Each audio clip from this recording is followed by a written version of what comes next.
Merci de me recevoir sur votre plateau. Avant de répondre à vos questions, permettez-moi de faire une brève situation de la mendicité.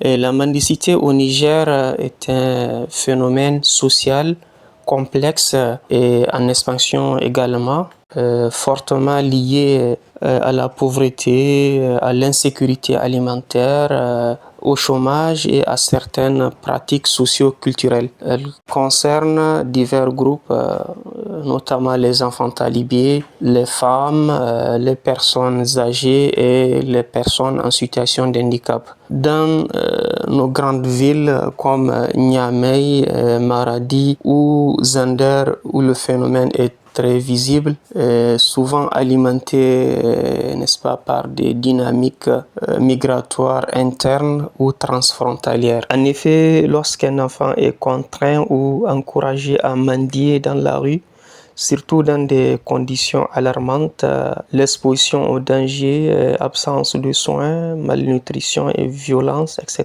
Cela constitue une violation grave de ses droits. Les droits reconnus à l'enfant sont énoncés principalement dans la Convention relative aux droits de l'enfant, CEDE, adoptée par l'ONU en 1989, que le Niger a ratifié en décembre 1990. Donc, ces droits-là sont au nombre de 10.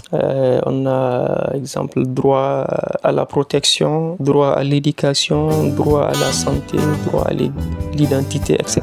Pour ce qui est des sanctions prévues en cas d'exploitation, au Niger, les sanctions en cas d'exploitation ou de mise en danger volontaire de la vie d'un enfant sont prévues dans plusieurs textes légaux, notamment le Code pénal, le Code de l'enfant de 2019 et la loi numéro 2015-36 relative à la traite des personnes. Pour la prise en charge, au Niger, le mécanisme de prise en charge des enfants victimes d'exploitation ou d'abus repose sur une certaine coordination entre plusieurs acteurs communautaires notamment et des ONG. Ce mécanisme vise à assurer la protection, la réhabilitation et la réinsertion des enfants. Pour revenir à la question qui concerne directement les parents dont leurs enfants ont certaines malformations ou certaines pathologies qui utilisent ces derniers pour des fonds de commerce. Un enfant n'est pas un fonds de commerce. C'est un être humain, un être vulnérable qui a des droits et des besoins spécifiques. Utiliser,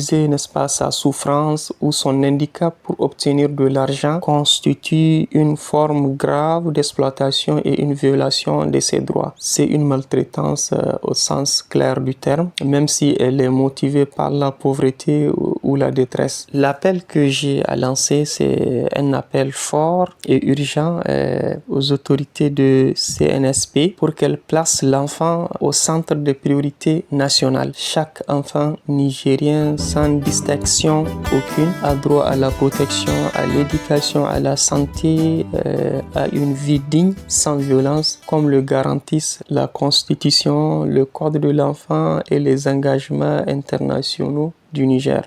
Tout d'abord, nous demandons l'application rigoureuse des lois contre l'exploitation et les abus et la mendicité. Et permettez-moi ici de saluer la décision prise par le gouverneur de Niamey, le général de brigade Asman Abdou Harouna, n'est-ce pas, concernant l'interdiction de la mendicité dans la ville de Niamey, et voire au-delà. Donc, à ricochet, il a même, n'est-ce pas, rapatrié tous les mendiants dans leur village d'origine. Le deuxième appel, c'est le renforcement des services sociaux de base et des mécanismes de protection de l'enfance dans toutes les régions. Troisièmement, un soutien accru aux familles vulnérables pour prévenir la pauvreté extrême, principale cause, n'est-ce pas, de l'exploitation des enfants. L'inclusion systématique des enfants marginalisés, notamment ceux vivant avec un handicap ou dans la rue, la mise en place d'un système national efficace de suivi et de collecte de données et d'intervention rapide. En conclusion, je dirais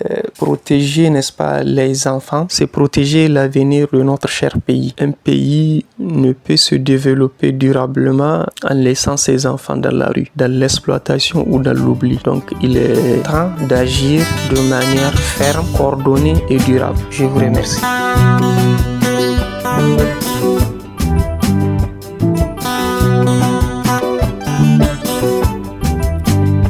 بإيدي واني مجارنا كلاختنا